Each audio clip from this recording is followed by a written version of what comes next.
Hello friends, Umiya ફૂડમાં તમારું સ્વાગત છે। તો આજે આપણે એક એવું શરબત બનાવશું તે શરીરને શિયાળામાં શરીરને સ્ફૂર્તિ પણ આપશે અને આપણી ત્વચાને મુલાયમ રાખશે અને આપણા વાળનો પણ ગ્રોથ કરશે। તો એ શરબત બનાવવા મેં અહીંયા 6 નંગ આમળા લીધા છે। આમળાને આપણે કટ કરી લઈશું। તો મેં ધોઈ અને સાફ કરી લીધા છે। હવે આમળાને આ રીતે આપણે કટ કરી અને આ રીતના ટુકડા કરી દઈશું। નાના નાના ટુકડા કરવાના એટલે આપણા આમળા જલ્દી પીસાઈ જાય। આ રીતે આપણે આમળાના ટુકડા પીસ પાડી અને ટુકડા કરી લઈશું અને એનો વચ્ચેનો બી છે એ આપણે કાઢી લઈશું। તો આ રીતે હું બધા આમળાના પીસીસ કરી લઈશ।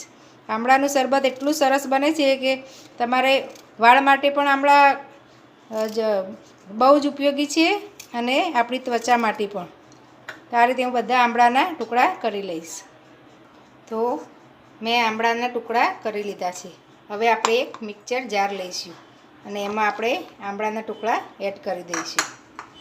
હવે એમાં મેં 1 ઇંચ જેટલો આદુનો ટુકડો લીધો છે, એના પણ આ રીતના 4 પીસીસ કરી લીધા છે, એ એડ કરીશું। અને 2 ચમચી જેવા ફુદીનાના પાન લીધા છે। ફુદીનાથી એની ફ્લેવરથી સરસ આમળાનો આપણો જ્યુસ લાગે છે। હવે એમાં આપણે 1 ચમચી જેટલો ગોળ એડ કરીશું।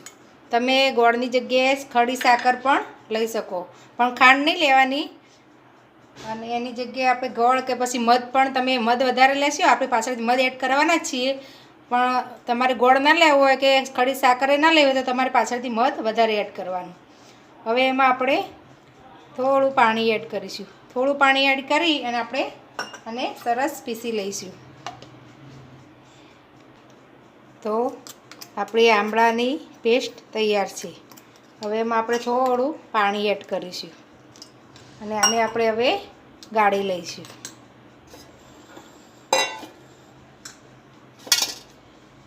આનો ગાળીને જ યુઝ કરવાનો।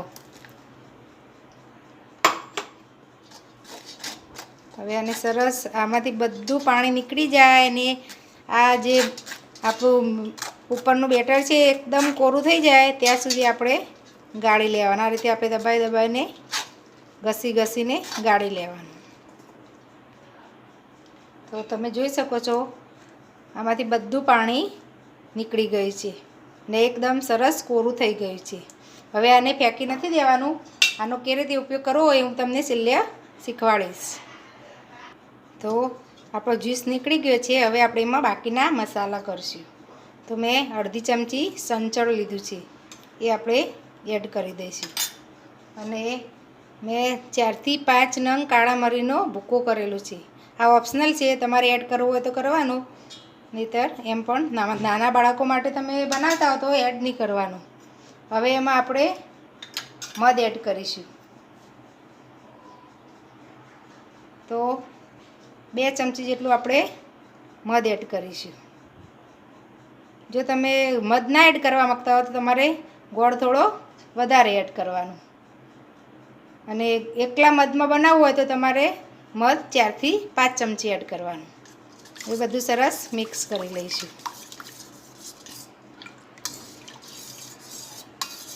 તો આપણું આમળાનું જ્યુસ તૈયાર છે।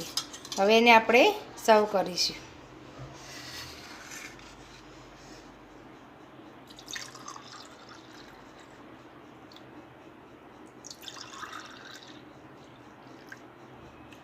તો આટલામાંથી તમારે મીડિયમ ગ્લાસ હોય તો 2 સર્વિસ જેટલું આપણું જ્યુસ તૈયાર થાય છે। તમે જોઈ શકો છો એનો કલર કેટલો સરસ આવ્યો છે।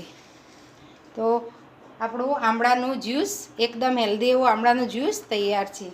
હવે આપણે જે વધારે આ ઉપરનો પાર્ટ વધેલો ને એનું શું કરવું, આ ફેંકી નહીં દેવાનું, આમાં આપણે મીઠું અને હળદર નાખી અને સૂકવી દેવાનું અને આને મુખવાસમાં લઈ લેવાનું। મુખવાસ એનો એટલો સરસ બને છે।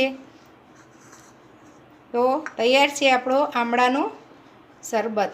જો તમને આ મારી રેસીપી ગમી હોય તો મારા વિડીયોને લાઈક, શેર અને મારી ચેનલને સબસ્ક્રાઈબ જરૂર કરશો। ફરી મળીશું આવા નવા વિડીયો સાથે। ધન્યવાદ।